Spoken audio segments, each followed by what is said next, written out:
when the war first broke out in Ukraine. We started seeing lots of special dividends from coal companies and fertilizer companies coming through, and huge return of capital, large dividend increases, and sort of squinted my eyes and said, what's going on in these industries that I really don't trade in or follow at all? Mm-hmm. And so those events, as a cluster from different companies, were giving us an indication that there was something happening with the commodity prices. You're listening to Kerry Lutz's Financial Survival Network, where you get valuable information you just can't find anywhere else. To thrive in today's trying times, you need the Financial Survival Network, now more than ever.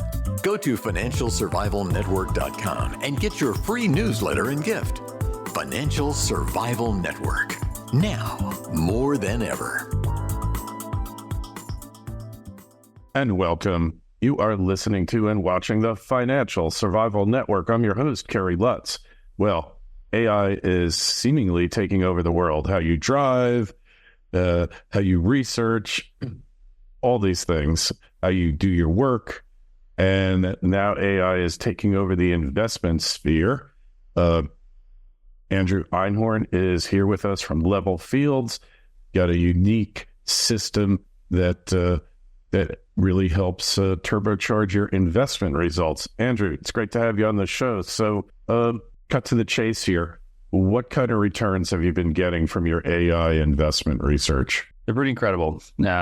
We trade off our own alerts pretty regularly, though admittedly I don't have as much time as I would like to use the system, having developed it and are always working on it. But I think everyone has the same experience of kind of turning on CNBC or looking at the stock market in the morning and seeing stocks up, 5%, 10%, 50%, sometimes even 100%, and wondering what happened and why didn't I hear about it before the big move? So we're trying to solve both of those problems, explaining what's going on, and also getting people alerts before it catalyzes the share price over the day or 6-month period. And it boils down to the fact that the entire stock market and most of the price movements are caused by events, positively and negatively. It could be an earnings event, or it could be a CEO departure from a company like Amazon. It could be a product launch. In the case of Apple, which the trajectory was changed forever with the invention of the iPhone and the iPod before that. It could be a huge approval from the FDA of a new drug that's on the market. And likewise, on the other side, it could be a DOJ investigation that's saying that the company is guilty of securities fraud, that their financials are fake, or things of that nature, or an antitrust violation. So all of these events are really changing the kind of trajectory of a company. And so what our AI is doing is looking for those types of events from the company announcements or from the news or from government filings, and analyzing based on historical patterns what has typically happened in the past to give you a sort of forecast of what's likely to happen in the future. And so we kind of use the analogy of like the weather app, right? We're going to say it's going to rain. There's an 80% chance of rain. If it does rain, it's going to rain all day, or it's going to rain all week. Mm-hmm. And over here, you have sunny skies and good ski conditions, and that is likely to stay that way. We do the same thing, but we do it with events. And to date, it's been very difficult because there's 6,000 stocks on the U.S. exchanges tracking every announcement, every news filing, every SEC filing from all of these stocks with one person is impossible. Now, it's not, because you have AI doing this sort of heavy lifting for you, doing the speed reading. It's looking at about 30,000 documents per minute, and then it's identifying all the events, mapping the event to the company, mapping the company to the share price, giving you almost instantaneous information about what's happening across the entire stock market. So you as an individual can monitor all these things really with just a click of a mouse. You set up your AI search, or you use our kind of off-the-shelf versions.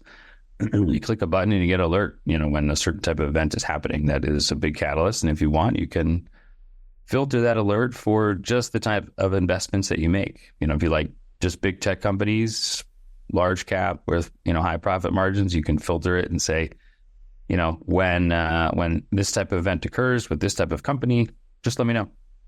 And you get a little nudge. So how are you doing with Tesla? Well, Tesla, it's interesting. We have a scenario on Tesla which shows that the product launches are about 50-50. Half the time it goes down, half the time it goes up. We get a little flack sometimes from the users of, why did you put it on there if, it's 50-50 rate? And we say, well, so users will know that this is not a sure thing. Just because they're launching a new product doesn't mean they're going to be a success. Often it flops. And when it does go negative, it's usually more negative than positive on the positive side. So, Tesla, if you've got a long-term view, I think they'll be okay. They're going through a rough patch, as many EV automakers are. It's expensive business to be in. Their margins are still pretty good. And I think with the return of some of the tax incentives to buy the EVs, they'll see catalysts from that. But it's a competitive space. So, they're going to have to figure out different ways to generate revenue.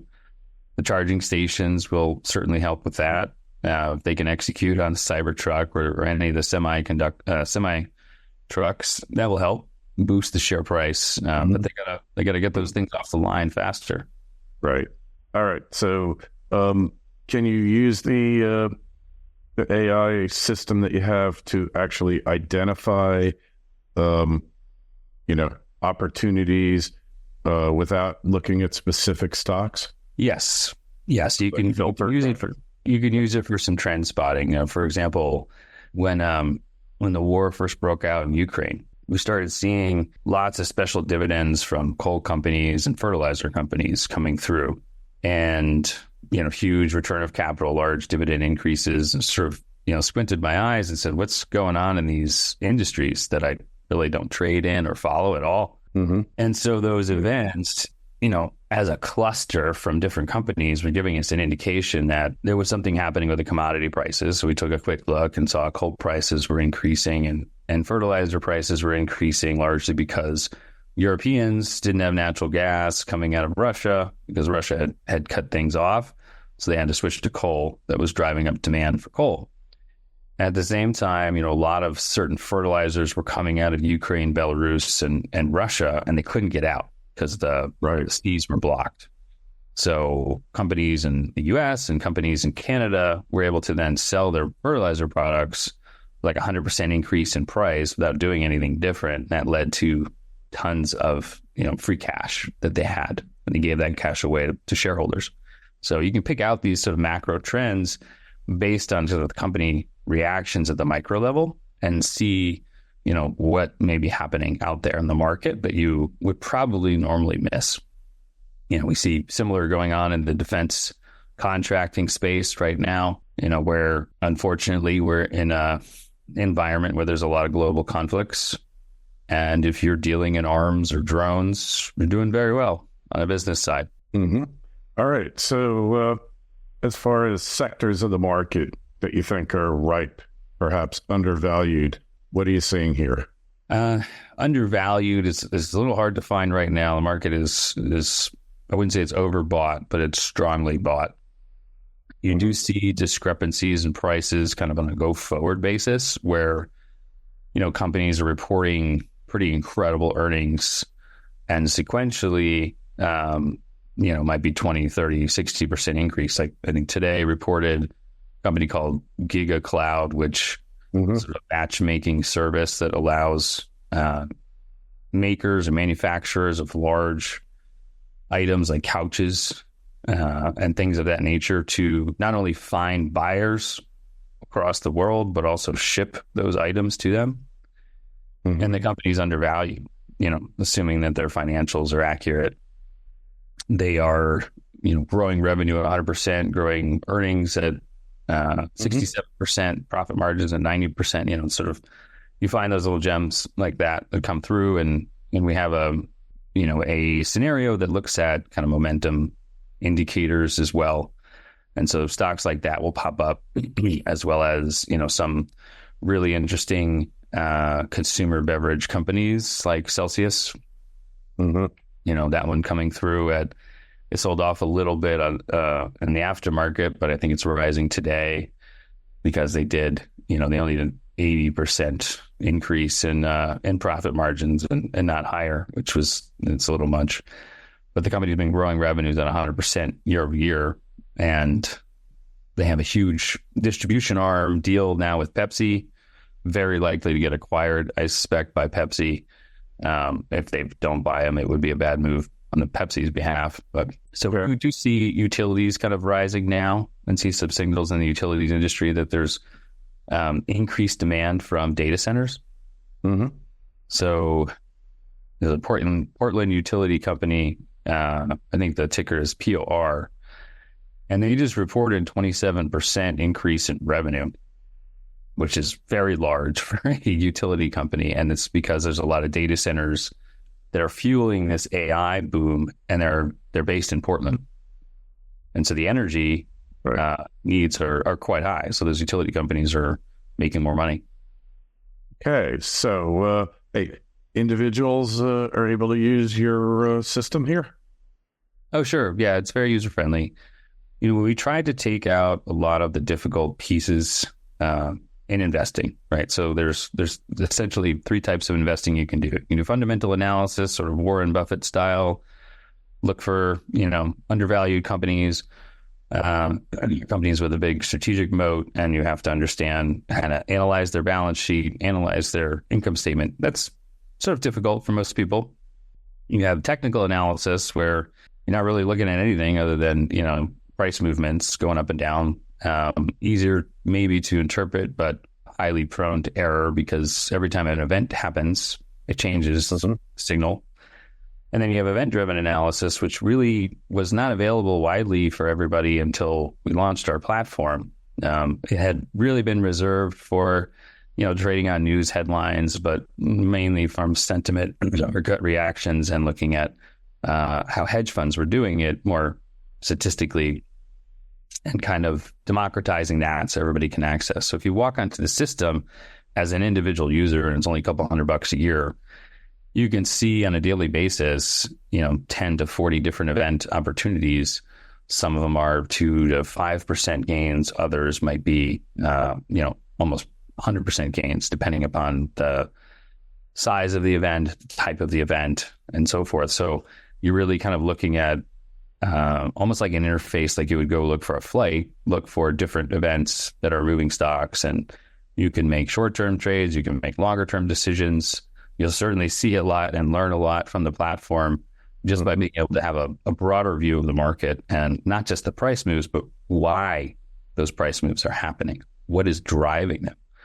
And then once you learn that, which happens pretty quickly, you can just pick up a type of event and say, you know what, I don't care to look at all the events. I just want one type of event that I could trade or invest in again and again and again.